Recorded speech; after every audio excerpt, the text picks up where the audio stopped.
سب سے پہلے تو یہ جاننا ہے کہ اولیاء اللہ جو ہوتے ہیں یہ اللہ تعالیٰ کے دوست ہوتے ہیں. اللہ تعالیٰ کے ان کو اولیاء اللہ کہا جاتا ہے، اللہ کے دوست.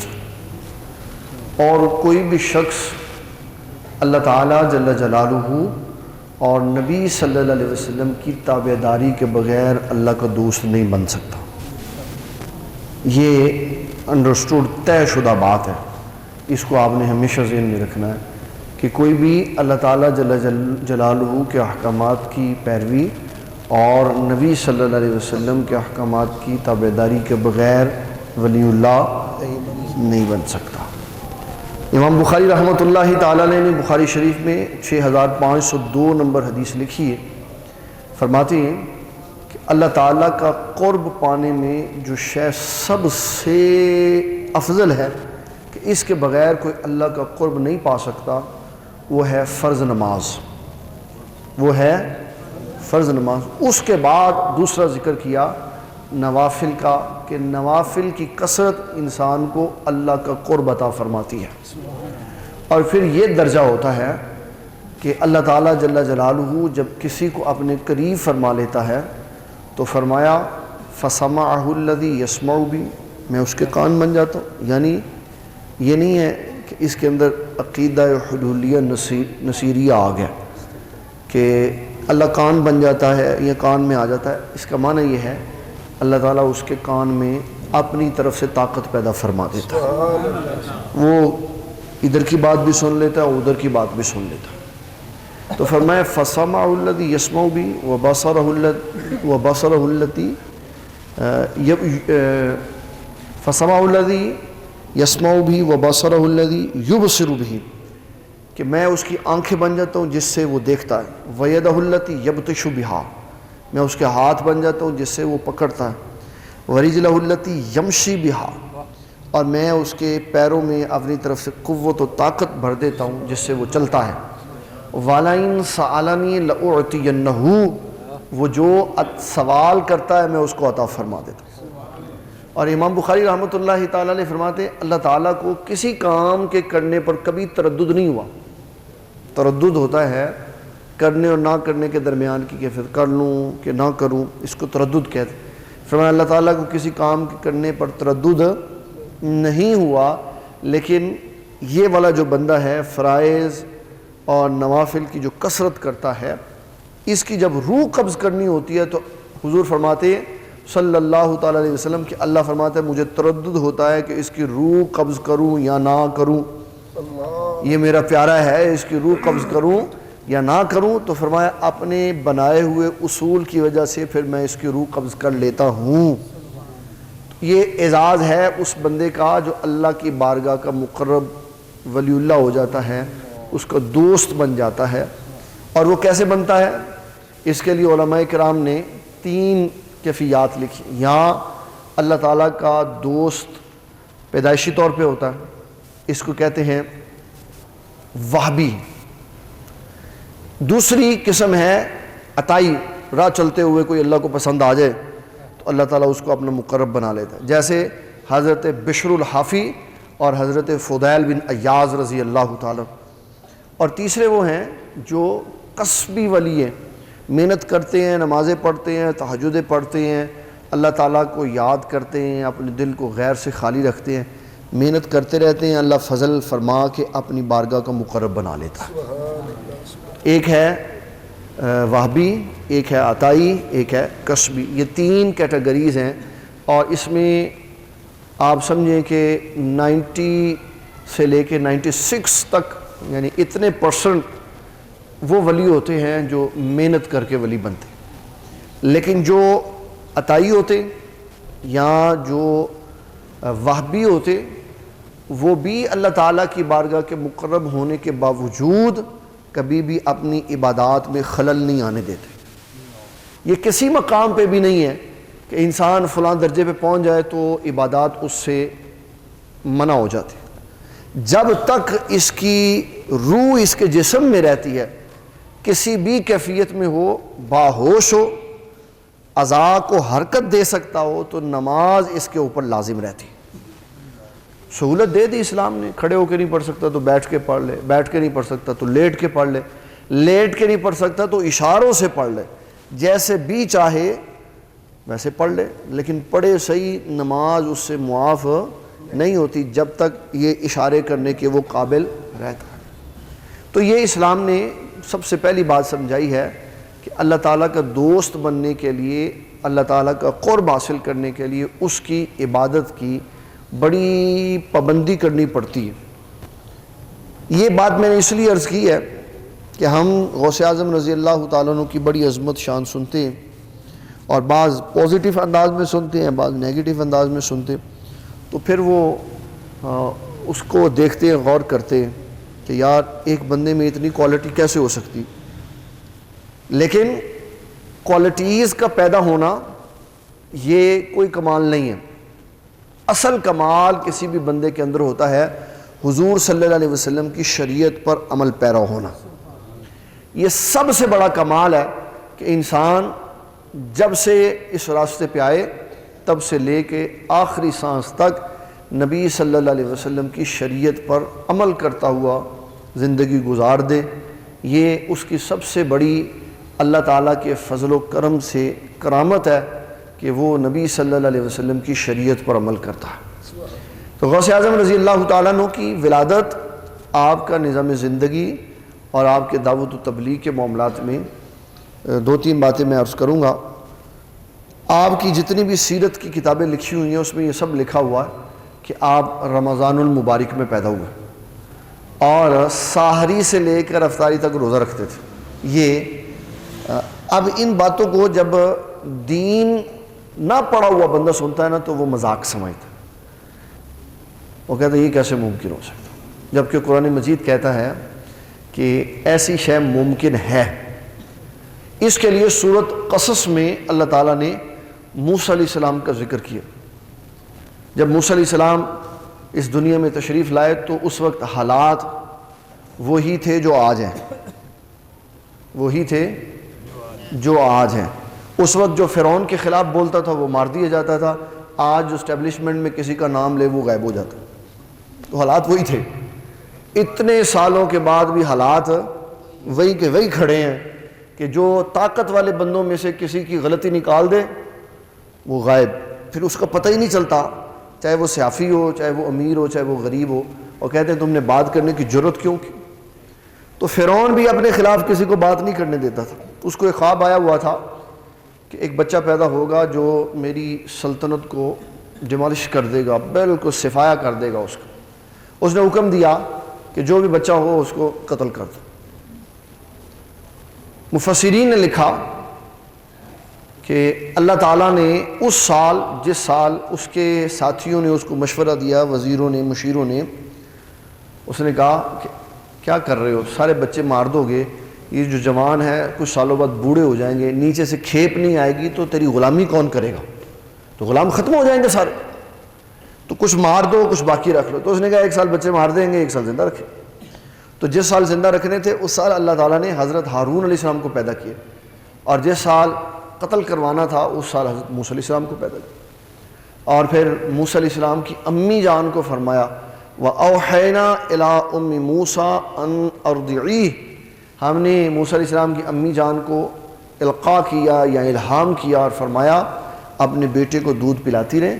فَإِذَا خِفْتِ عَلَيْهِ فَأَلْقِيهِ فِي الْيَمِّ وَلَا تَخَافِي وَلَا تَحْزَنِي إِنَّا رَادُّوهُ إِلَيْكِ وَجَاعِلُوهُ مِنَ الْمُرْسَلِينَ۔ ایک ہی آیت میں مستقبل قریب کی بھی خبر سنا دی اور مستقبل بعید کی بھی خبر سنا دی۔ فرمایا ہم نے موسیٰ علیہ السلام کی امی جان سے کہا آپ اس کو دودھ پلاتی رہیں، جب خوف محسوس کریں کہ فرعونی اس کو پکڑنے کے لیے آئیں یا نقصان کے لیے، دریا میں ڈال دینا، اور نہ خوف کرنا نہ غم کھانا، ہم اس کو واپس لوٹا کے بھی لائیں گے اور اپنے رسولوں میں سے ایک رسول بھی بنائیں گے۔ پہلی جو خبر ہے ہم اس کو لوٹا کے لائیں گے وہ چند دن بعد ہو گیا، اور دوسری خبر جو ہے ہم اپنے رسولوں میں سے ایک رسول بنائیں گے، یہ 33 سال کے بعد ہوا کہ 33 سال بعد موسیٰ علیہ السلام نے اعلان نبوت فرمایا، تو فرمایا ہم اس کو اپنے رسولوں میں سے ایک رسول بنائیں گے۔ اور 33 سال پہلے اللہ نے خبر دے دی موسیٰ علیہ السلام کی امی جان کو، جو نبی بھی نہیں تھی، نبیہ بھی نہیں تھی، صرف ولی اللہ تھی، اور ولی اللہ کو 33 سال بعد جو واقعہ ہونا تھا رب کائنات جل جلالہ نے پہلے ہی بتا دیا۔ یہ جو قرآن مجید کی آیت ہے نا، ان اللہ عندہ علم الساعہ، کہ قیامت کا علم اللہ کے پاس ہے، وَيُنَزِّلُ الْغَيْثَ، وہ بارش برساتا ہے، وَيَعْلَمُ مَا فِي الْأَرْحَامِ، وہ جانتا ہے ماں کے بطن میں کیا ہے، وَيَعْلَمُ مَا تَدْرِي نَفْسٌ مَاذَا تَكْسِبُ غَدًا وَيَعْلَمُ مَا تَدْرِي نَفْسٌ بِأَيِّ أَرْضٍ تَمُوتُ، فرمایا کون سی جان کل کیا کمائے گی کسی کو نہیں پتا، اور کہاں کس کی موت آئے گی کسی کو، اس کو کہتے ہیں خبر غد، یعنی علوم خمسہ، 5 باتوں کا جو علم ہے اس کو علوم خمسہ کہا جاتا ہے۔ اس کا ترجمہ کرتے ہوئے امام احمد رضا فاضل بریلوی نے ساری بات بیان کر کے آخری ایک آیت کے حصے میں عقیدہ سمجھا دیا، ان اللہ علیم خبیر، فرمایا میرے حبیب صلی اللہ علیہ وسلم اللہ خود جانتا ہے اور آپ کو غیب کی خبریں بتا دیتا ہے سارے، تاکہ جو وہم پیدا ہوتا ہے نا وہ سارا ختم ہو جائے کہ اللہ کے علاوہ کوئی نہیں جانتا۔ یہ آدھا عقیدہ ہے، کوئی نہیں جانتا، یہ آدھا عقیدہ ہے۔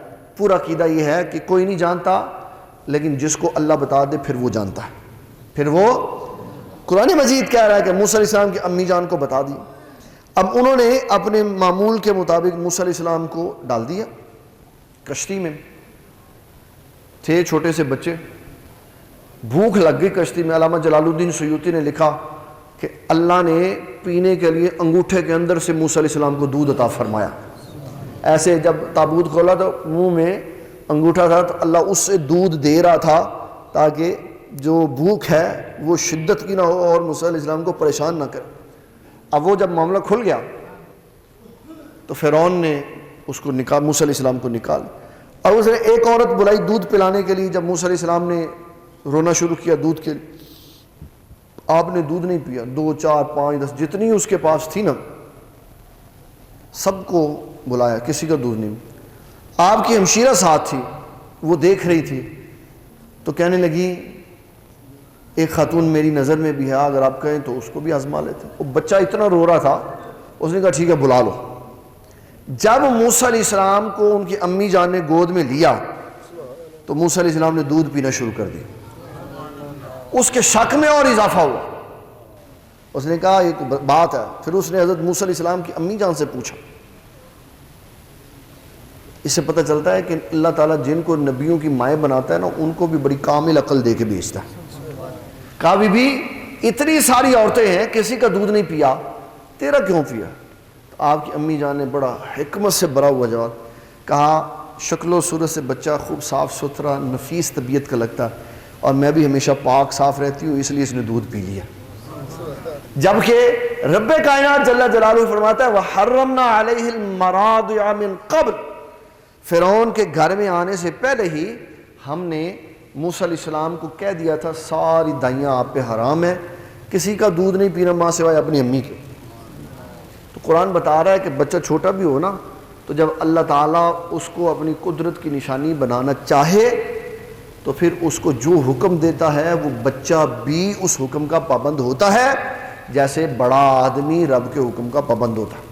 اسی لیے امام احمد رضا فاضل بریلوی رحمۃ اللہ تعالیٰ علیہ جب غوث اعظم کا ذکر کرتے ہیں تو وہ کہتے ہیں غوث اعظم امام التقا والنقا، غوث اعظم امام التقا والنقا، جلوہ شان قدرت پہ لاکھوں سلام، کہ اللہ تعالیٰ کی قدرت کے جلووں میں سے ایک جلوہ ہے، اور یہ وہ جلوہ ہے جو خاص دونوں اطراف سے رسول اللہ کا بیٹا ہے، امام حسن سے کی طرف سے بھی، امام حسین کی طرف سے، ایک طرف سے امی جان ہے ایک طرف سے ابو جان ہے، دونوں سید ہیں، اور سیدوں کا چشم و چراغ ہے جس کا نام ہے عبد القادر جیلانی۔ ماں بھی نیک باپ بھی نیک۔ ابو موسیٰ صالح جنگی دوست یہ آپ کے والد گرامی، اور آپ کے نانا جی ہیں عبداللہ صومعی، اور آپ کی امی جان ہیں فاطمہ ام خیر، تہجد گزار نیک صالح خواتین ہیں، باپ بھی نیک صالح آدمی، تو ان سے پیدا ہوئے غوث اعظم رضی اللہ تعالی۔ اور جو ٹی وی کے ایسے بیٹھی ہوئی مائیں ہیں، باپ بیٹھے میچ دیکھ رہے ہیں اور دیکھ رہے ہیں زی سینما دیکھ رہے ہیں اور ٹی وی دیکھ رہے ہیں، اور تو پھر مائیکل جیکسن ہی پیدا ہونے اور کی ہونے پیدا۔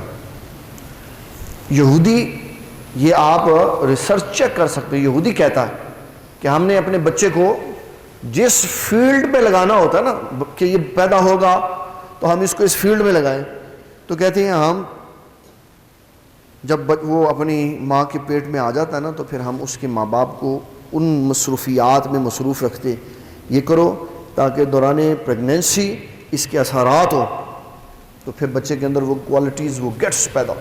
یہودی کہہ دے تو پھر کوئی نہیں انکار کرتا, پھر کوئی. اور اگر کوئی یہ کہہ دے کہ فلانے بندے نے پیدا ہوتے ساتھ ہی قرآن مجید کے 1-2 سپارے سنا دیے, 4-3-5 سپارے سنا دیے, کہتا ہے کہ میں ہو سکتا, تو یہودی کام کرے تو وہ اثر ہو سکتا ہے, تو ماں قرآن پڑھے تو وہ اثر کوئی نہیں ہو سکتا. جو بھی کام عورت پریگننسی میں کرے گی اس کے اثرات بچے کے اوپر پڑے. اس لیے ڈاکٹر کہتے ہیں کہ اگر میاں بیوی کے درمیان تنازع ہو جائے نا تو کہتے ہیں بی بی خیال رکھنا, لڑنا نہ, تمہاری جو لاؤڈ آواز ہے نا اس کے وجہ سے بچے خوف کے اندر مبتلا ہو جاتا, اس کے اثرات ہوتے. تو مائیں نیک ہوں, باپ نیک ہوں, تقوی والے ہوں, غض بصر والے ہوں, تو اللہ تبارک و تعالی جل جلالہ پھر نیک صالح اولاد پیدا فرماتا. ایسے احباب نہیں ہیں. اس لیے ہمارے جیسے لوگ پیدا ہوتے تو جب نیک صالح لوگ ہوتے تھے پھر غوث پاک جیسے لوگ پیدا ہوتے تھے. تو یہ پہلی بنیادی شے ہے کہ جو آپ کی طرف نسبت ہے پیدائش کے فوری بعد دودھ نہ پینے کی, نص قطعی کے اعتبار سے ایسا ممکن ہے اور یہ درست ہے. حضرت موسیٰ علیہ السلام نے تو کہا کہ وہ تو نبی تھے, وہ تو نبی تھے, تو پھر کیا ہوا, تھے تو اللہ کے بندے نا. جب وہ پیدا ہوئے تھے ان کو تو نہیں پتا تھا کہ یہ نبی ہے, وہ تو 33 سال کی عمر کے بعد ان کو بتایا کہ آپ اللہ کے نبی ہیں.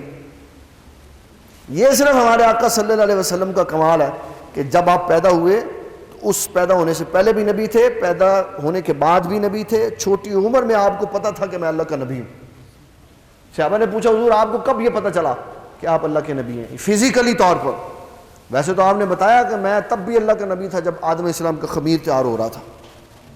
اس پہ بھی لوگ ڈنڈی مارتے, کہتے ہاں پتا تھا کہ آپ نے بتایا, لیکن اس بچپن کے عالم میں نہیں آپ کو پتا تھا کہ آپ اللہ کے نبی.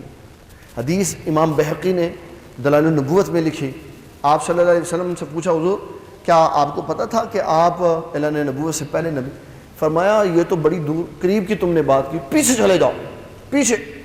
میں حلیمہ سعدیہ کے گھر تھا تو میں ایک دن بچوں کے ساتھ باہر آیا تو 2 بندے آئے باہر, بڑے بڑے لمبے چوڑے اونچے. انہوں نے کہا اس کو پکڑو اور اس کا وزن کرو ایک بچے کے ساتھ.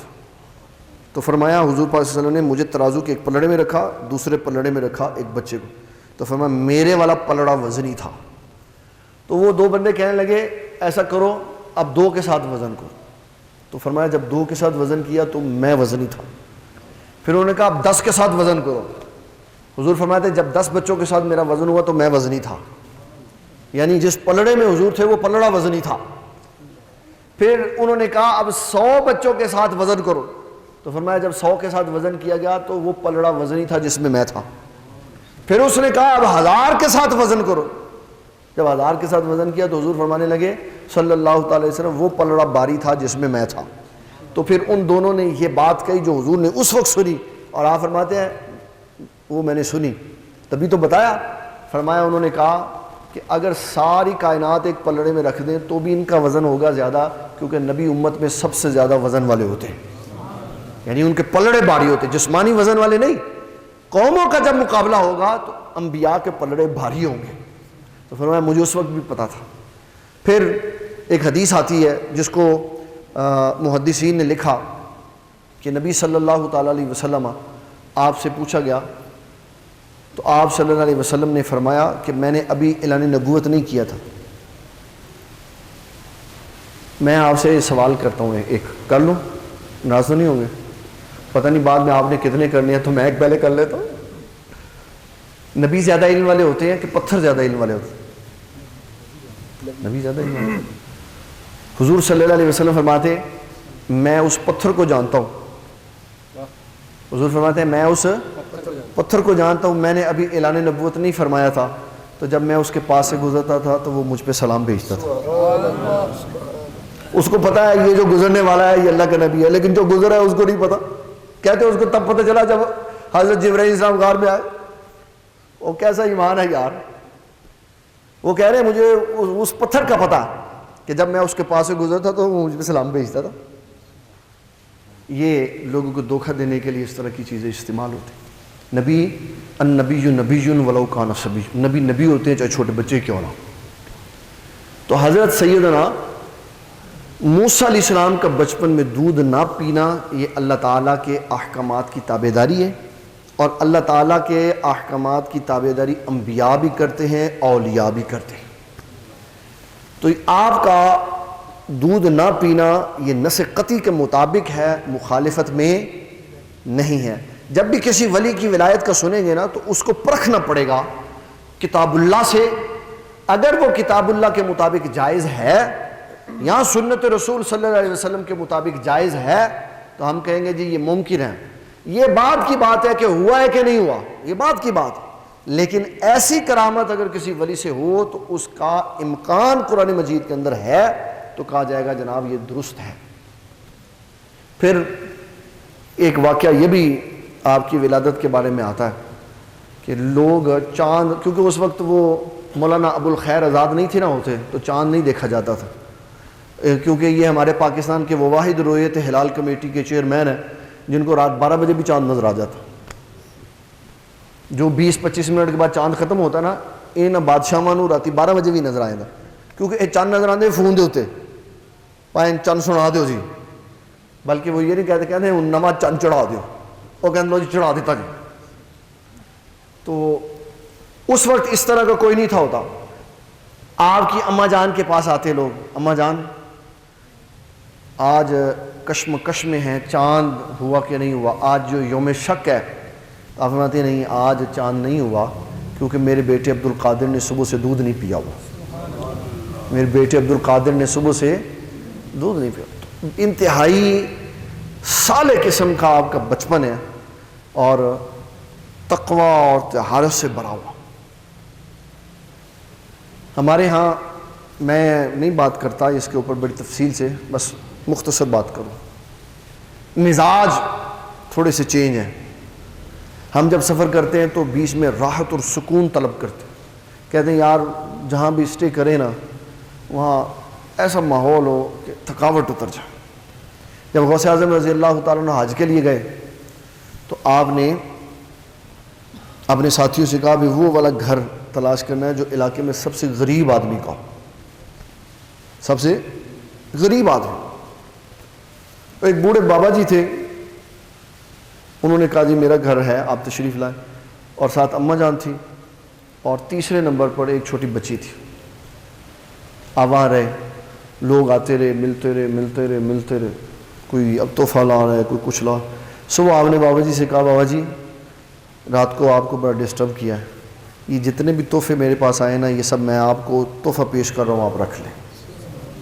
اس سے یہ پتہ چلا کہ غوث اعظم رضی اللہ تعالیٰ عنہ صرف لینے والے پیر نہیں تھے بلکہ لوگوں کو دینے والے بھی تھے اور جھولیاں بھر بھر کے دیتے تھے. اچھا ایک انہوں نے شعر پڑھا جس کے اوپر میں بات ضرور کرنا چاہوں. وہ شعر تھا کہ آپ نے فرمایا کہ میرا مرید کہیں پہ بھی ہو نا تو اس کا سطر کھل جائے تو میں پردہ ڈال دیتا ہوں. لوگ اس کو بڑا کرٹیسائز کرتے ہیں اور کہتے ہیں کہ لو جی کیمرہ لا لو تے دھوتیاں تے شلوارا لا دیو. مذاق اڑاتے ہیں، کہتے ہیں لو جی کیمرہ لاؤ جی تے کھول دیو سطر تے پھر دیکھو غوث پاک دا نال. دو باتیں اس کے اندر ذہن میں رکھیں. اولیاء اللہ جو بھی بات کرتے ہیں نا اس کو چیلنج نہیں کرنا چاہیے، پہلی بات یہ. ان کی اس طرح گفتگو جو اپنے حلقہ احباب کے لیے وہ کہیں وہ چیلنج ہے. دوسری بات اگر اس کو چیلنج کرنا ہے تو غوث پاک کا تو نمبر بعد میں آتا ہے. پہلے کوئی سطر کھول کے اللہ سے کہے یا اللہ تو کپڑا پا کے دکھا، تو وہ بھی نہیں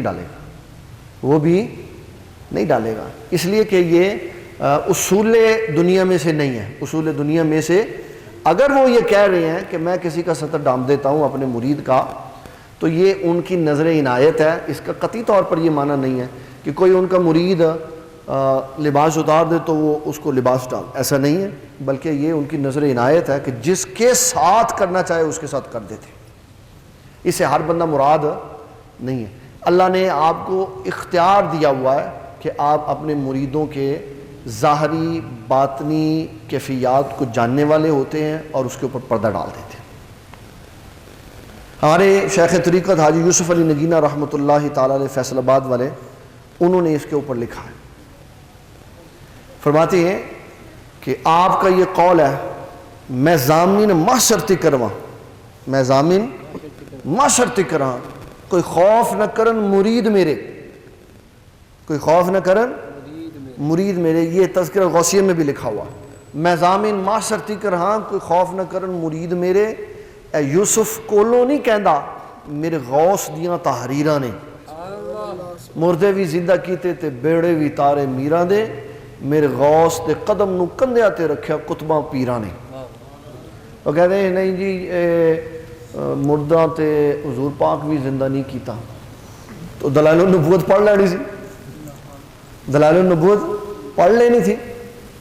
امام بہقی نے اس میں لکھا، حضرت جابر کے گھر جب حضور صلی اللہ علیہ وسلم کھانا کھانے کے لیے گئے تو وہ جو ایک چھوٹی سی بکری انہوں نے بنائی نا، جس کی کھال اتار دی ایک کونے پہ رکھ دی، تو سارے 1400 بندے جب کھانا کھا گئے تو آپ نے کہا یا اللہ اس نے ہمارے ساتھ اظہار محبت فرما، بکری اس کو واپس دے دے۔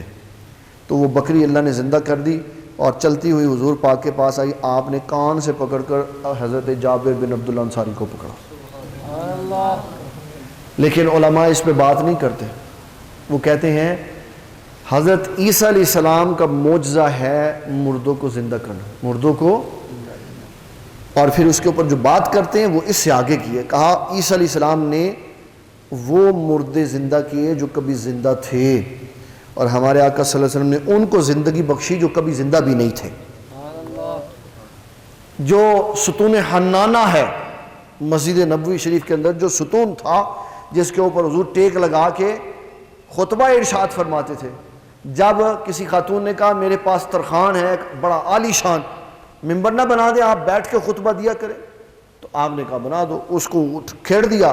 تو امام بخاری رحمۃ اللہ تعالیٰ علیہ فرماتے ہیں بخاری شریف کے اندر کہ جب آپ اگلے جمعہ کے لیے آئے ممبر پہ بیٹھے تو مسجد سے بچے کے رونے کی آواز آئی، تو سب ادھر ادھر دیکھنے لگے یہ کیا ہوا۔ تو نبی صلی اللہ علیہ وسلم آپ ممبر شریف سے اترے تو آپ نے اس بچے کے رونے کی آواز والے ستون کو اپنے سینے سے لگایا۔ امام بہقی نے دلائل النبوت میں لکھا ہے آپ نے 3 اس کو پیشکشیں کی، آپ نے فرمایا میں تمہیں کسی اور جگہ لگا دوں، میں تمہیں کسی اور جگہ لگا دوں، پھر آپ نے اس کو فرمایا کہ اس کے بدلے تجھے کچھ مل جائے، تیسرے نمبر پر آپ نے اس کو فرمایا اگر تو چاہے تو تجھے جنت میں نہ لگا دوں۔ تو اس نے اس تیسری آپشن کو پسند کیا کہ حضور یہاں آپ ٹیک لگا لیں، آپ کے بعد پھر مجھے جنت میں نصب فرما دیں۔ تو یہ وہ ہے جس کے اندر زندگی نہیں ہے، تو جب آپ نے اس کے اوپر کونی رکھی، اپنا وزن رکھا، اپنا ہاتھ رکھا، تو وہ بے جان بھی بولنا شروع ہو گیا۔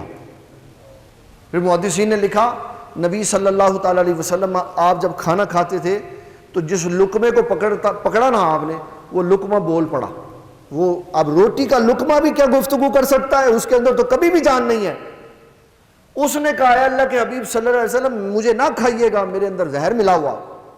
اس نے کلام کیا، اور قرآن مجید کہتا کہ جب حضرت سیدنا داؤد علیہ السلام آپ تسبیح پڑھتے تھے تو پہاڑ اور پرندے آپ کے ساتھ تسبیح پڑھتے تھے، یا جبال اوی بی معہ والطیر والنا لہ الحدید، کہ ہم نے داؤد علیہ السلام کو یہ معجزات دیے کہ جب وہ تسبیح پڑھتے تھے تو پہاڑ بھی ساتھ تسبیح بھی پڑھتے تھے، پرندے بھی پڑھتے تھے، اور ہم نے آپ کے ہاتھ میں لوہے کو موم بنا دیا کہ اس کو ہاتھ لگاتے تھے تو بٹھی میں ڈالنے کی ضرورت پیش نہیں آتی تھی، نرم ہو جاتا، آپ جیسے چاہتے ہو اس کی صورت بدل کے اس کو اوزار بنا لیتے تھے۔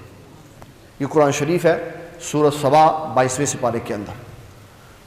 تو جب بھی کسی ولی کی کوئی کرامت دیکھیں گے، کوئی سنیں گے، تو اس کو ٹیلی کریں گے کس کے ساتھ؟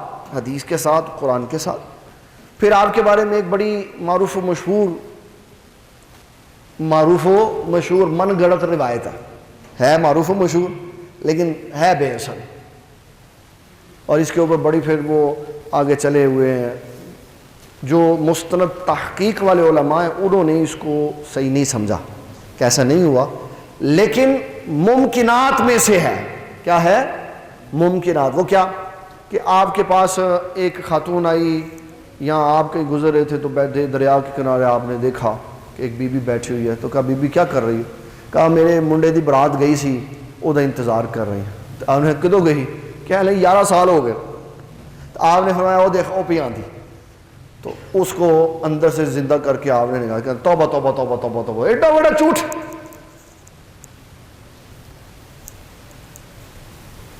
ایسا ہو سکتا کہ 11 سال بعد پانی کے اندر غرق ہوئی ہوئی برات زندہ ہو جائے؟ ہو سکتا؟ ہو سکتا؟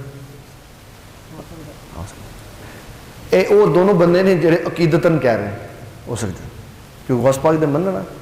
قرآن مجید کہتا ہے یہ ممکن ہے. قرآن مجید کہتا ہے یہ ممکن ہے. اس کے لیے اللہ تعالیٰ نے 23ویں سپارے میں حضرت ایوب علیہ السلام کا ذکر کیا. وہ ایوب اذ نادی ربہ انی مسنی الشیطان بنصب وعذاب.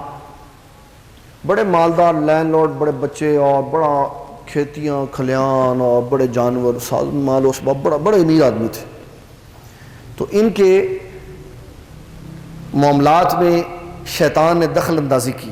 اس نے کہا یا اللہ ان کا امتحان لے. تو ایک ہی دن میں سارے ختم ہو گئے. بارش طوفان نے فصلیں ختم کر دی، مکان کی بنیادیں کمزور ہو گئی، چھت گر پڑی، بچے سارے ہی فوت ہو گئے. ایک دن میں سب ختم ہو گئے. امتحان شروع ہو گئے. 7 سال آزمائش رہی. پھر ایوب علیہ السلام نے کہا وَأَيُّوبَ إِذْ نَادَىٰ رَبَّهُ أَنِّي مَسَّنِيَ الشَّيْطَانُ بِنُصْبٍ وَعَذَابٍ. مولا کریم یہ شیطان کی وجہ سے مجھے عذاب پہنچا ہے، تکلیف آئی ہے، اب مہربانی فرما. تو فرمایا ارکض برجلک ھذا مغتسل بارد وشراب. فرمایا ایڑی رگڑیے تو پانی جو آپ کی ایڑی کے رگڑنے سے نکلے گا نا، یہ جس طرح ہمارے ہاں معروف و مشہور ہے کہ آب زمزم کس کی ایڑی سے نکلا؟ حضرت اسماعیل. غلط ہے. اس لیے کہ امام بخاری نے اس نظریے کا رد کیا ہوا. وہ فرماتے ہیں یہ حضرت اسماعیل علیہ السلام کی ایڑی سے نہیں نکلا ہوا، یہ حضرت جبرائیل علیہ السلام کے نکالنے سے نکلا ہوا. اور ان کے لیے نکلا، انہی کے لیے، لیکن حضرت اسماعیل علیہ السلام کی ایڑی کے رگڑنے سے نہیں نکلا. جبرائیل علیہ السلام نے اس کو نکالا. اور پھر جب پانی بہا تو جو آپ کی امی جان ہے بی بی ہاجرہ، انہوں نے اس کو کہا زمزم، جس کا مطلب ٹھہر جا. تو رسول اللہ صلی اللہ علیہ وسلم فرماتی ہے اگر آپ فرماتے ہیں اگر وہ اماں جان یہ نہ کہتی ٹھہر جا تو اللہ تعالیٰ اس کو دنیا کے ہر کونے میں پہنچا دیتا. تو وہ پھر رک گیا. پانی تو بڑا ہے، اس کو جہاں جہاں وہ ضروریات کے لیے استعمال کرتے ہیں پھر وہاں تک چلا جا. پہلے مفت میں مل جاتا تھا، پیسے میں ملتا، اور اب اس میں بھی کرپشن ہوتی ہے. جو بنی بنائی بوتلیں ملتی ہیں بعد میں پتہ چلتا ہے اور جناب انہوں نے ایم سادہ پانی پڑھ کے بھیج دیتا. تو فراڈ ہر جگہ ہی چلتا ہے، فراڈ ہر جگہ ہی چلتا. تو ایوب علیہ السلام کو کہا کہ آپ ایڑی رگڑیں، اس سے جو پانی نکلے گا نا وہ پی لینا اور غسل کر لینا، آپ ٹھیک ہو جائیں. اس پہ اللہ فرماتا ہے وَوَهَبْنَا لَهُ أَهْلَهُ وَمِثْلَهُ مَعَهُ رَحْمَةً مِنَّا، کہ جو حضرت ایوب علیہ السلام نے ہم نے ان کو ان کے اہل عطا فرمائے جو پہلے والے تھے، اور اس کی مثل اور بھی عطا فرمائے، اور ہم نے فرمایا یہ ہم نے آپ پر رحمت فرما دی. علامہ جلال الدین سیوطی نے اس کے اندر یہ لکھا، تفسیر جلالین کے اندر 2 فکروں کے اندر بات کر دی کہ اللہ تعالیٰ نے وہ سارے بیٹے اور بیٹیاں بھی زندہ کر دیے جو آزمائش کی وجہ سے فوت ہو گئے تھے. کتنے سال بعد؟ 7 سالوں کے بعد. اس کا معنی ہے قرآن یہ کہہ رہا ہے کہ اگر یہ بات سنائی جائے تو یہ خلاف قرآن نہیں ہے کہ اللہ تعالیٰ جس کو چاہے جتنے عرصے بعد دوبارہ زندہ کر دے.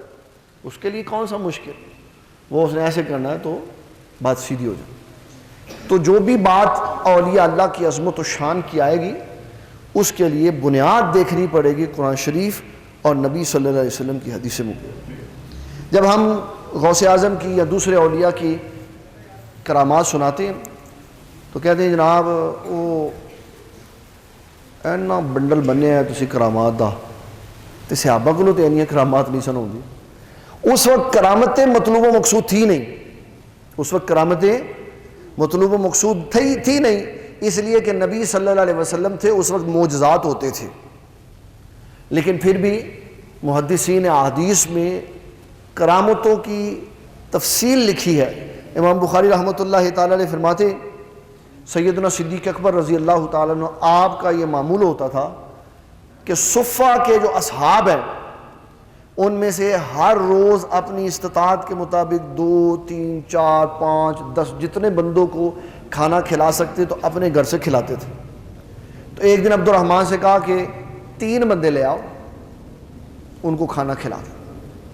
تو گئے تو 3 کی بجائے 4 بندے بیٹھے ہوئے تو چاروں کو لیا۔ آپ نے فرمایا کھانا لگاؤ ان کے ساتھ، کھانا لگایا۔ امام بخاری رحمۃ اللہ علیہ نے بخاری شریف میں لکھا جب کھانا رکھ دیا تو حضرت بلال آگے، عرض کی حضرت ابو بکر صدیق سے حضور یاد فرما رہے ہیں۔ تو آپ نے ان سے کہا کھانا کھاؤ، میں ابھی آتا ہوں۔ آپ تشریف لے گئے تو عبد الرحمن کہنے لگے کھانا کھاؤ، کہنے گے ابا جی آ لیں تھوڑے پھر کٹھے کھاؤ۔ انہوں نے کہا کھا لو، انہوں نے پتہ نہیں کدوں آنا، جدو حضور پاک نے اجازت دینی ہو آنا تو کھا لو۔ انہوں نے کہا نہیں جب آئیں گے۔ رات بیتتی گئی، وہ آدھی رات گزر گئی، سیدنا صدیق اکبر آئے تو بندے سارے ایسے بیٹھے ہوئے، کھانا سامنے۔ آپ نے خوب اظہار محبت فرمایا جو باپ کرتے ہیں بیٹوں پہ، عبد الرحمن پہ خوب اظہار محبت کی کہ تو نے کھانا کیوں نہیں کھلایا۔ وہ کہنے لگے میں کوئی روٹیاں منہ پانی ہو سن، میں تو کہنا سی کھاؤ، لیکن یہ مانے نہیں۔ کہتے ابو بکر صدیق نے کہا، آپ نے فرمایا اللہ کی قسم میں ان کے ساتھ کھانا نہیں کھاؤں گا۔ پھر کہنے لگے اوہو یہ تو قسم نہیں کھانی چاہیے تھی۔ پھر احکامات سے باخبر تھے، پھر 10 بندے اور بلائے، قسم توڑ کے اس کا کفارہ دینے کے 10 بندے اور بلائے، تو کتنے ہو گئے 14۔ تو وہ جو 4 بندوں کا کھانا تھا نا اس کو تازہ دوبارہ گرم کروایا اور سامنے لا کے رکھا۔ اور امام بخاری رحمۃ اللہ علیہ فرماتے ہیں جب صحابہ وہاں پہ بیٹھ کے کھانا کھا رہے تھے تو جو لقمہ اٹھاتے تھے کھانے کے لیے اللہ نیچے نیا لقمہ پیدا فرما دیتا تھا۔ اس کھانے کو انہوں نے رات میں بھی کھایا، صبح اس کے ساتھ ناشتہ بھی کیا، اور پھر وہ اگلے دن بھی بطور کرامت صدیق اکبر وہ کھانا چلتا رہا۔ تو بہت ساری کرامات حدیث میں صحابہ کرام کی بھی لکھی ہوئی ہیں، لیکن اس وقت کثرت سے نہیں ہوتی تھی کیونکہ اس وقت نبوت کے ظہور کا وقت تھا، اس وقت معجزات دکھانے مطلوب و مقصود تھے، تو ساری توجہ اس طرف تھی نبوت کے اوپر، تو یہ سارے نظام کو اس طرح چلا ہے۔ تو یہ کوئی انہونی نہیں ہے کہ کشتی زندہ ہو گئی، ممکنات میں سے ہے، کیونکہ قرآن نے بتایا کہ حضرت ایوب علیہ السلام کے اہل اللہ نے دوبارہ 7 سال کے بعد زندہ کر دی۔ آپ کی جو تعلیمات ہیں اس میں جو آپ کا نمائندہ ہے اس کو کہتے ہیں قادری، اس کو کیا کہتے ہیں؟ جو غوث پاک کا مرید ہے اس کو کیا کہتے ہیں؟ قادری صاحب۔ آپ نے خود بتایا ہے کہ میرا مرید صحیح معنوں میں کون ہے۔ ویسے تو نسبت قائم کر لینے میں کوئی حرج نہیں، اور یہ بھی یاد رکھیں جو پیری اور مریدی کی نسبت ہے نا، اس میں پیر کا کوئی تعلق نہیں ہوتا، بیعت میں پیر کا کوئی تعلق، یہ ساری بیعت اور بیعت کا سارا سلسلہ ارادت کے ساتھ ہے، اور ارادت مرید کی طرف سے ہوتی ہے، اور مرید جب تک چاہے گا ارادت رہے گی، جب پیر کے بارے میں بدگمان ہو جائے گا ارادت ختم، بیعت ختم۔ پیر کسی مرید کو کہے نا غصے میں جلال میں بات نہ ماننے پہ تو میرا مرید نہیں، اس سے بیعت کو کچھ نہیں ہوتا، اس سے بیعت کو کچھ نہیں ہوتا۔ اور مرید اپنے شیخ کے بارے میں کہ یار پیر نہیں چنگا، ختم ہو جاتی ہے بیعت، کیونکہ بیعت مرید کی طرف سے ہوتی ہے، تو ارادت بھی مرید کی طرف سے ہوتی ہے، جب ارادت نہیں ہوتی تو بیعت بھی ختم ہو جاتی ہے۔ تو جو جس کا مرید ہے، اول تو مرید ہونے سے پہلے ہی بندے کو دیکھ لینا چاہیے، اچھی طرح جانچ پرکھ کرنی چاہیے۔ 5 باتیں، کتنی باتیں؟ 5 باتیں جس نے کسی کا مرید ہونا ہو دیکھنی چاہیے۔ نمبر 1 متبع شرع، متبع۔ نمبر 2 اتنا بڑا عالم ہو کہ اس کا زندگی میں آنے والا ہر مسئلہ وہ خود کتاب و سنت سے نکال سکتا۔ نمبر 3 بدعقیدہ نہ ہو۔ نمبر 4 یہ جس کی بیعت کر رہا ہے نا وہ پیر صاحب بھی خود کسی کے مرید ہوں، اور وہ بھی کسی کے مرید ہوں، اور پھر وہ بھی کسی کے مرید ہوں، تو یہ سلسلہ چلتا چلتا رسول اللہ کی بارگاہ میں جڑا ہوا، سلسلہ بیعت متصل ہو رسول اللہ صلی اللہ علیہ وسلم تک۔ اور 5ویں نمبر پر شیخ عبدالحق محدث دہلوی نے کہا کہ جس کی بیعت کرو اس کی زندگی کے بارے میں پہلے جانچ پرکھ کر لو کہ سلوک اور تصوف کے جن راستوں سے اس نے تمہیں گزارنا ہے خود گزر کے آیا ہے کہ نہیں آیا. اگر نہیں آیا تو پھر اس کی بیعت نہیں کر سکتے، ناجائز ہے، حرام ہے، کیونکہ اس کو پتہ ہی نہیں میں نے کن راستوں سے اس کو گزارنا. اس کی مثال بڑی سادی سی ہے. کوئی کسی ولی اللہ کا بیٹا ہے، ابا جی نے بڑی تہجدیں پڑھی، بڑی محنتیں مجاہدے کی، حضرت صاحبزادہ صاحب مسند پہ آ کے بیٹھ کے نہ نمازی تھے، نہ پرہیزگار تھے، نہ تہجد گزار تھے، بہ گئے ابے دی سیٹ دے اوتے اور سارے مرید انہاں دے ہو گئے. پھر وہ جو انہیں اسلام دے گند پایا نا، وہ دی کوئی مثال نہیں ملتی. تو اسے پوچھ لو کہ بھائی تو جس راستے پہ ہمیں چلانا چاہ رہا ہے خود بھی چلا ہوا ہے کہ نہیں چلا ہوا، ذکر و اذکار کرتا ہے کہ نہیں کرتا، نماز پڑھتا ہے، تہجد پڑھتا ہے کہ نہیں پڑھتا. تو یہ آپ کی تعلیمات کا حصہ ہے. پیر دیکھ کے پھر اس کی بیعت کرنی چاہیے. پیر دیکھ کے جانچ پرکھ کر کے، جو بیعت ہوتی ہے نا اس کو کہتے ہیں با یبیع بیعتا، بیچنا. مرید اپنے آپ کو کسی کے ہاتھ میں بیچ دیتا ہے اس لیے کہ بابا جی جس رستے تسی چل کے اللہ دے قریب ہوئے نا مینوں بھی اتھے چلاؤ، مینوں بھی اتھے چلاؤ. میرے بھائی حضور اس کا ایک بڑا خوبصورت معنی کرتے تھے پیر کا. آپ فرماتے تھے پیر میں 3 حرف ہیں، پے یہ رے. پے پیار کی، یہ یاری کی، اور رے رب کی. تو فرمایا پیر وہ ہوتا ہے جو بڑے پیار سے مرید کو لا کے رب کی بارگاہ میں جھکا دیتا ہے. تو جو کہے نہیں میرے پیچھے آ جاؤ، میرے بندے ود جان، تو ساری زندگی مرید ہی رہن، وہ کدی پیر نہ بنن، وہ صحیح بندہ نہیں ہے. پیر کا ہمیشہ کام ہوتا ہے کہ مرید کو اللہ تعالیٰ اور اس کے رسول کی بارگاہ میں جھکا کے کامل بنا کے پھر ان کو وہ ہوں جا تو ہی لوگوں کی اصلاح کر. یہ ہے اصل میں وہ 5 باتیں جو شیخ کے اندر ہونی چاہیے. اور جس کی بھی بیعت کرنی ہے پہلے اس کے پاس جا کے دے کے اس کا رہن سہن. حسن بصری کہتے ایک بندہ آیا اور کہنے لگا جی میں نے آپ کے ہاں قیام کرنا. شروع سے پیر خانوں میں بنی ہوتی ہے جگہ جہاں مرید آ کے ارادت مند آ کے راہ کرتے ہیں اور ملاقاتیں ہوتی ہیں، درس و تدریس ہوتے ہیں. بسا اوقات مسجدیں بھی ساتھ متصل ہوتی ہیں، بسا اوقات خانقاہیں بھی ساتھ متصل ہوتی ہیں. تو اس نے 3 دن آپ کے پاس گزارے. تو 3 دن کے بعد کہنے لگا کہ میں نے جانا ہے. آپ نے فرمایا خیریت سے آئے تھے؟ کہنے لگا میں نے بڑی دھوم سنی تھی، آپ بڑے نیک صالح بندے ہیں، تو میں نے کہا جب کوئی کرامت دیکھوں گا تو پھر میں نے آپ کی بیعت کروں. تو 3 دن میں نے کوئی کرامت نہیں دیکھی، اس لیے بیعت ترک. تو آپ نے پھر اس کو بڑی خوبصورتی سے سمجھایا. فرمایا کہ بیٹے آپ نے 3 دن میرے ساتھ گزارے ہیں، ان 3 دنوں میں کوئی ایک کام ایسا ہے جو آپ نے مجھے دیکھا کہ میں شریعت کی خلاف ورزی کرتا ہوں؟ کہنے لگا نہیں. فرمایا یہ سب سے بڑی کرامت ہے کہ انسان ہر کام حضور پاک صلی اللہ علیہ وسلم کی شریعت کے مطابق. اور قرآن مجید کو حضور کا مزاج کا اسی لیے گیا خلق.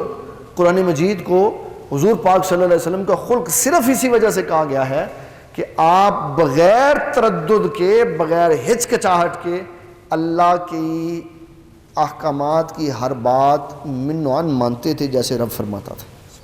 اسی لیے کہا قرآن حضور کا خلق ہے کہ آپ نے کبھی نہیں کہا یا اللہ آئی تو رات بڑی ٹھنڈ ہے گی تو سویرے فجر تو بعد پھر میں تبلیغ کراں گا. جا کوئی نہیں، جب حکم، جہاں حکم، جیسے حکم آیا آپ صلی اللہ علیہ وسلم نے اس کو آگے کنوے کر.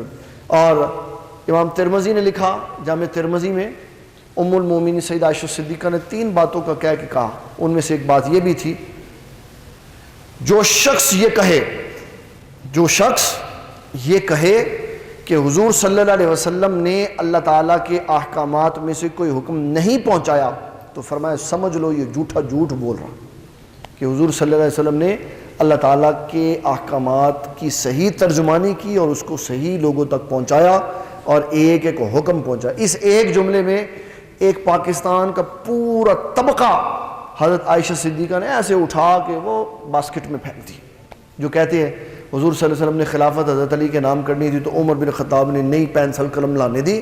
وہ جو گاڑی چلاتے ہیں اس کے اوپر سیدہ عائشہ صدیقہ نے ایک ہی بات کے اندر اس کو گٹر کے اندر پھینک دیا کہ کوئی ایسا حکم نہیں جو اللہ نے بھیجا تو حضور صلی اللہ علیہ وسلم نے اس کو چھپا لیا، لوگوں تک پہنچایا نہیں، یا کسی نے چڑھائی کی تو پہنچانے نہیں دیا، ہر بات پہنچا دو. بلا نبی بھی کسی سے ڈرتے ہیں؟ مدینہ المنورہ میں ایک دن خوفناک چنگاڑ کی آواز آئی، بڑے بڑے دلیر سہم گئے. پھر جب آواز کے بعد کچھ نہ ہوا، کوئی بات چیت خلاف توقع نہ ہوئی، تو پھر آہستہ آہستہ صحابہ باہر نکلے. تو نبی صلی اللہ علیہ وسلم ایسے گھوڑے پہ سوار جس کے اوپر بیٹھنے کی سیٹ نہیں لگی، تو واپسی آ رہے، اور آپ نے فرمایا صحابہ خیر سے، کوئی مسئلہ نہیں، میں دیکھ آیا ہوں سب. اور بتایا کہ جس میں تم ہمت نہیں کر رہے تھے میں ہمت کر رہا ہوں ساری. اور آپ نے اس کے گھوڑے کی تعریف کی، فرمایا یہ ایسے دوڑتا ہے جیسے پانی دوڑتا ہے. تو بتایا کہ نبی صلی اللہ علیہ وسلم کسی معاملے میں کسی بھی بندے سے ڈرتے نہیں تھے، دلیر تھے. جب مشرکین مکہ سے نہیں ڈرے تو باقی پھر تو آپ کے سارے تابع دار تھے. تو اولیاء اللہ کی ساری تعلیمات بیس کرتی ہیں قرآن مجید پر، رسول اللہ صلی اللہ علیہ وسلم کی سنت پر. پھر آپ نے لوگوں کو نسخہ بھی بتایا کہ اگر تم میں سے کوئی یہ چاہے کہ ہم بھی غوث پاک رضی اللہ تعالیٰ عنہ جیسے راستے پہ چلیں اور ہم بھی نیک صالح ہو جائیں اور ہم بھی اللہ تعالیٰ کی بارگاہ کے مقرب ہو جائیں، تو ہمیں کیا کرنا پڑے؟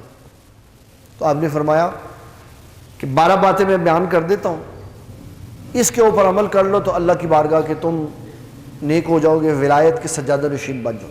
کتنی باتیں؟ 12. 2 اللہ تعالیٰ کی صفات پیدا کرو، ستار و غفار. 2 حضور پاک کی شفیق و رفیق. 2 حضرت ابوبکر صدیق کی صادق و متصدق. 2 عمر بن خطاب کی عامر و ناہی. 2 حضرت عثمان غنی کی عابد اور سخی. اور 2 حضرت علی المرتضیٰ کی بہادری اور علم. یہ وہ چیز ہے جو انسان کو اللہ تعالیٰ کی بارگاہ کو مقرب بنا دیتی ہے. جو چاہے کہ میں اللہ کی بارگاہ کا مقرب ہوں تو اس کو فرائض واجبات کے بعد ان چیزوں کے اوپر فوکس کرنا چاہیے. سٹیپ بائی سٹیپ ایک کو لے لے، ستار، غفار، شفیق، رفیق، کوالٹیز پیدا کرتا چلے. ویسے امام بخاری رحمۃ اللہ تعالیٰ نے جو حدیث لکھی نا، حدیث نمبر 7، الایمان بدع و سبعون شعبۃ الحیاء شعبۃ من الایمان، حدیث نمبر 7 ہے بخاری کی. اس کی تفسیر ہے، اس کی تشریح کرتے ہوئے علامہ بدر الدین عینی حنفی رحمۃ اللہ تعالیٰ علیہ نے یہ کہا ہے کہ کوئی مخلص، پکا، سچا، صحیح معنوں میں مومن بننا چاہے تو اس کو اپنے اندر 77 کوالٹیز پیدا کرنی پڑیں گی. جب یہ کوالٹیز پیدا کرے گا پھر یہ کہہ سکتا ہے کہ میں پورا مومن ہوں. ویسے کلمہ تو یہ پڑھ کے ایمان کی عمارت کے اندر آ گیا، اب یہ خالی تنا ہے. پھر جب کوالٹیز پیدا کرتا جائے گا تو شاخیں ہیں، پھول ہیں، پھل ہیں، خوبصورت سجتا جائے گا. جو کوالٹیز اس کے اندر آتی جائیں گی تو لوگ اس کو دیکھ کر پھر اسلام کی طرف رغبت اختیار کرتے چلیں. تو غوث اعظم رضی اللہ تعالیٰ عنہ کی ساری زندگی حضور صلی اللہ علیہ وسلم کی سنت پہ پہرے داری کے ساتھ گزری. آپ نے کبھی بھی نماز نہیں چھوڑی، آپ نے کبھی بھی تلاوت قرآن مجید نہیں چھوڑی، آپ نے کبھی بھی ذکر و اذکار نہیں چھوڑا، آپ نے شادیاں بھی نہیں چھوڑی، سارا کچھ کیا. اور بتایا کہ زندگی رہبانیت کا نام نہیں ہے، مخلوق سے قطع تعلق ہی کر کے کمروں کے اندر اور حجروں کے اندر چھپ جانے کا نام تصوف نہیں ہے، بلکہ تصوف نام ہے لوگوں کی اصلاح اور تربیت کا. دادا صاحب رحمۃ اللہ علیہ نے کشف المعجوب شریف میں جنید بغدادی اور سر سقطی کا، جو کہ ماما بھانجا بھی تھے اور پیر مرید بھی تھے، حضرت سر سقطی یہ پیر ہیں حضرت جنید بغدادی کے، اور جنید بغدادی بانجے ہیں حضرت سر سقطی کے، وہ ماموں ہیں اور یہ بانجے ہیں. تو ایک دن یہ بانجوں کو اکثر وہم ہو جاتا، بانجوں کو جب بانجے ترنے پھرنے کے قابل ہوتے ہیں نا تو پھر یہ بھول جاتے ہیں کہ ساڑھے مامے ساڑھے موڑے تو کھڑایا ہوا ہوتی ہیں. نسلیں، بانجوں کی نسلیں مختلف ہوتی ہیں. تو ایک دن ان کو خیال آیا کہ میں گوشہ نشین ہو جاؤں، مجھے کیا ضرورت پڑی تبلیغ کرنے کی، گوشہ نشینی میں بڑی برکتیں. تو گوشہ نشین ہو گئے. تو ماموں کہنے لگے جنید بغدادی تبلیغ کرا کر یار، تو اتنا علم تو نے پڑھا، لوگوں کو فائدہ ہوگا اس سے. انہوں نے کہا ماموں یعنی عقیدت دے نال محبت دے نال گل کوئی ہو رہے، لگتا میں اچا ہو گیا، اپنے پیر تو اچا ہو گیا، نہیں بات سنی. ایک دن دادا صاحب رحمۃ اللہ علیہ فرماتے خواب میں حضور صلی اللہ علیہ وسلم تشریف لائے تو آپ نے جنید بغدادی سے فرمایا جنید واز کیا کرو، میری امت کو دوزخ میں جانے سے بچاؤ. واز کرنے سے اور یہ امام بخاری کی حدیث نمبر ہے، غالب گمان 19 ہے یا 20 ہے، اس میں امام بخاری رحمۃ اللہ علیہ نے فرمایا، رسول اللہ صلی اللہ علیہ وسلم فرماتے ہیں فتنے کے زمانے میں کامیاب بندہ وہ ہے، فتنے کے زمانے میں کامیاب بندہ وہ ہے جو دودھ دینے والی بکری کو لے کر اس جگہ پہ چلا جائے جہاں گھاس اور پانی ہو، وہاں تنہائی میں بیٹھ کے زندگی گزار دے تو وہ کامیاب ہے۔ علامہ کرمانی نے لکھا، فرمانے لگے، یہ میں بات سنا رہا ہوں نعمت الباری کی، اس کے اندر علامہ کرمانی کا یہ حوالہ موجود ہے۔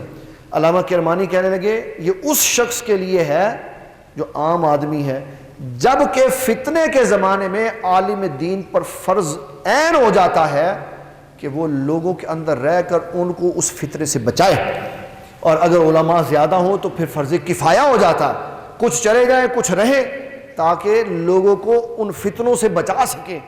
کہا اگر کوئی عالم لوگوں کو فتنوں سے بچا سکتا ہوا اور وہ گوشہ نشین ہو گیا تو اللہ اس سے سوال کرے گا، میرے محبوب کی امت بچ سکتی تھی تو نے کیوں نہیں بچایا؟ تو یہ عام بندوں کے لیے ہے جن کو نہیں پتا، وہ فتنے کے زمانے میں دائیں بائیں ہو جائے۔ عالم کو فتنے کے زمانے میں دائیں بائیں ہونے کی بالکل قطعی اجازت نہیں ہے، اگر وہ ہو گیا تو لوگوں کے ساتھ دین اسلام کی بات کون کرے؟ پھر تو یہ حال ہوگا کہ رسول اللہ صلی اللہ علیہ وسلم فرماتے ہیں آخر زمانہ میں علماء فوت ہو جائیں گے، یعنی علماء اٹھا لیے جائیں گے، اس کا معنی تھا فوت ہو جائیں۔ تو فرمایا لوگ گمراہوں سے مسئلہ پوچھیں گے، دلو فادلو، فرمایا خود بھی گمراہ ہوں گے اور دوسروں کو بھی گمراہ کریں، جیسے آج یوٹیوب کے مفتی کر رہے ہیں، سارے خود بھی گمراہ نے، لوگوں نے بھی گمراہ کر دیں، اپنی مرضی دے جڑے مسئلے خیال ہی چاندے دل ہی چاندے اور جناب کر گزر۔ اس لیے بڑا سخت ضروری ہے کہ ہم قرآن شریف کا بھی مطالعہ کریں۔ غوث پاک رضی اللہ عنہ روز قرآن شریف پڑھتے، میں اپنے آپ سے پوچھوں خلیل احمد بتاؤ روز کا کتنا سپارہ پڑھتے؟ تو پتہ لگے گا کچھ بھی نہیں پڑھتے، بس وہی تقریریں جن کی دو چار آیتیں پڑھ لی وہ پڑھ لی، بات ختم۔ یہ نہیں ہے، یہ غوث پاک کی تعلیمات نہیں۔ آپ قرآن شریف سے پیار کرتے تھے، حضرت عثمان غنی قرآن شریف پڑھتے تھے، سارے صحابہ قرآن شریف پڑھتے تھے، قرآن شریف کے حافظ تھے، اور حضرت اسید بن حضیر سخت سردیوں میں ساری رات بیٹھ کے قرآن شریف پڑھتے تھے، آگ جلا لیتے۔ ایک دن انہوں نے دیکھا روشنی آ رہی، تو جانور ساتھ بندھا ہوا تھا، آگ بھی جل رہی تھی، اس آگ کے جلنے سے پتہ چلتا سردی کا موسم تھا، آگ تاپ رہے تھے، بچہ ساتھ قریب لٹایا ہوا تھا، تو خطرہ تھا کہ گھوڑا بچے کو اپنا پیر نہ مارتے، بند کر دے، دوسری دفعہ تیسری دفعہ، صبح عرض کرنے لگے حضور رات ایک روشنی آسمان سے زمین پہ آتی تھی تو گھوڑا بدکتا تھا۔ فرمایا اسید بن حضیر وہ فرشتے تھے تیرا قرآن سننے کے لیے آ رہے تھے۔ آپ نے فرمایا اگر تو صبح تک تلاوت کرتا رہتا تو تیرے علاقے کے لوگ فرشتوں کی زیارت کر لیتے تھے۔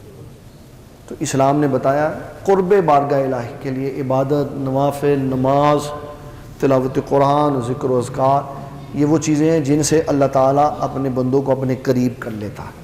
یہ باتیں اس لیے بتائی جاتی ہیں تاکہ غوث پاک کی سیرت، ان کے کردار کو سن کر ہم یہ کوالٹیز اپنے اندر پیدا کریں۔ اللہ تعالیٰ ہمیں دین اسلام کا فہم عطا فرمائے۔ آپ کا بڑا شکریہ، آپ نے میری گفتگو سنی۔ کوئی سوال ہے تو وہ آپ کر سکتے ہیں۔